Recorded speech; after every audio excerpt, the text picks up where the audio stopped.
დაავადებათა კონტროლის ცენტრის ახალი მონაცემებით ამ დროისათვის ლაბორატორიულად დადასტურებულია H1N1 ვირუსის 255 შემთხვევა.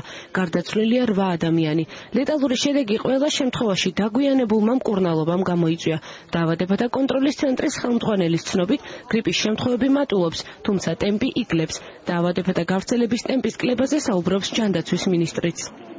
მესამედან მეოთხე კვირის ჩათვლით გვაქვს ზრდის ტენდენციის შემცირება. ეს შტამი განსაკუთრებით აგრესიულია ახალგაზრდა ადამიანებისადმი, განსაკუთრებით ასევე ორსულებისადმი და ქრონიკული დაავადებებით ავადმყოფებისადმი. ამიტომ ხაზს უსვამდა ისევ ვთხოვ განსაკუთრებით ფეხმძიმე ქალბატონებს, თუ არის პირველი სიმპტომები ვირუსული ინფექციის, მიმართონ თავის ოჯახის ექიმს. ქვეყნის მასშტაბით ტენდენციები არის შემდეგნაირი, რომ პიკური ზრდების პერიოდი დაავადებების და მიმართვიანობის საბედნიეროდ ზრდის ტემპი საგრძნობლად არის შემცირებული, რაც მიგვანიშნებს იმაზე, რომ ალბათ უახლოესი პერიოდის განმავლობაში გვექნება გარდატეხა და მნიშვნელოვანი შემცირებისკენ წავალ. დაავადებათა კონტროლის დეპარტამენტის რეკომენდაციები ძალაში რჩება იმ სასწავლო დაწესებულებებში, სადაც მოსწავლეთა დასწრება 80%-ზე ნაკლები იქნება. სასწავლო პროცესი კვლავ შეჩერდება.